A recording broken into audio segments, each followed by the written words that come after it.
Paano ba tayo ngayon? Ano ang gagawin natin ngayon? Lalayo tayo. Hindi na tayo babalik na San Felipe. Pupunta tayo ng Maynila. May kakilala ako rin si Jimbo. Doon muna tayo titira sa kanya.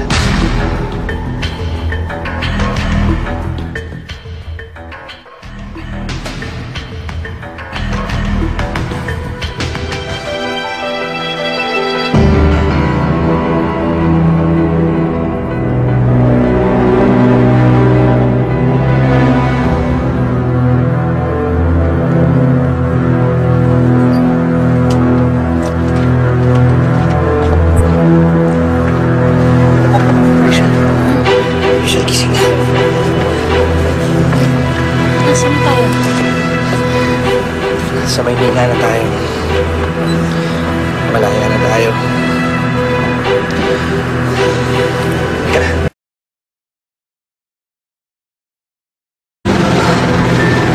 Relax ka lang, ha? Ikaw kaya yung mag-relax na mapapaaway ka naman.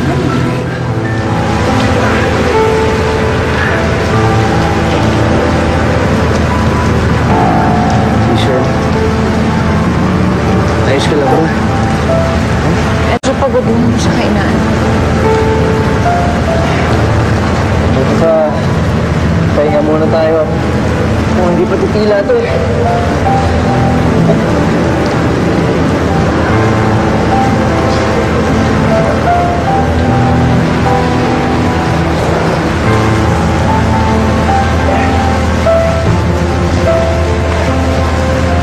Ito, sama tayo.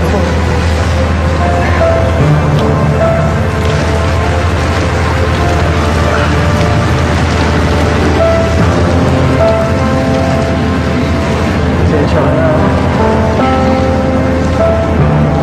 Sa akin na pagkat tayo dito. Ano naisipin mo?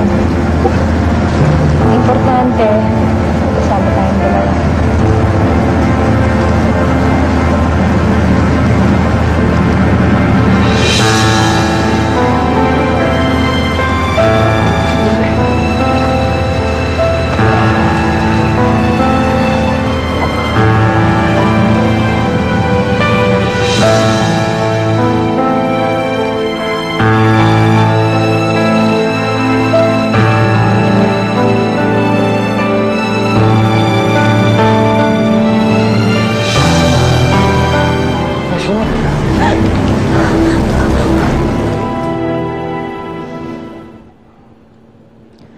Hanggang ngayon ba, iniisip mo pa rin yung sinabi ni Leia? Ayoko lang naman yung pati ikaw mahihirapan eh. Levin, hindi naman kailangan patunayan yung sarili mo sa akin eh. Alam mo, sa sitwasyon natin ngayon, ang dapat magtulungan tayo. Pero hindi ka pa sanay dito sa Maynila. Alam mo naman, delikado dito eh. Delikado! Kahit naman sa San Felipe, hindi tayo ligtas ha. Alam mo, kaya kong tiisin ng lahat para lang sa pamilya ko. Para sa'yo.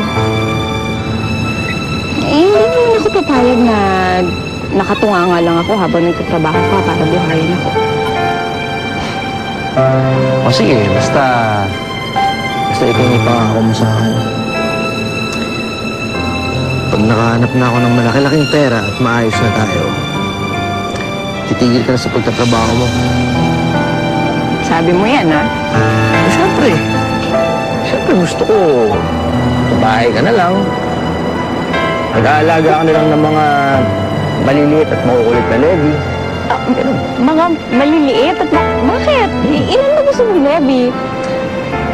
4? 5? 6 siguro. Marami talaga. Kaya Hindi niya karami, ha? simulan na natin ngayon.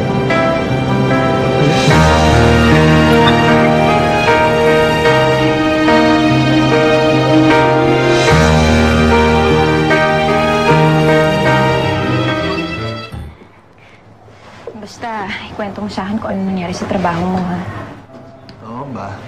Basta ba, ipabawan akong kiss eh.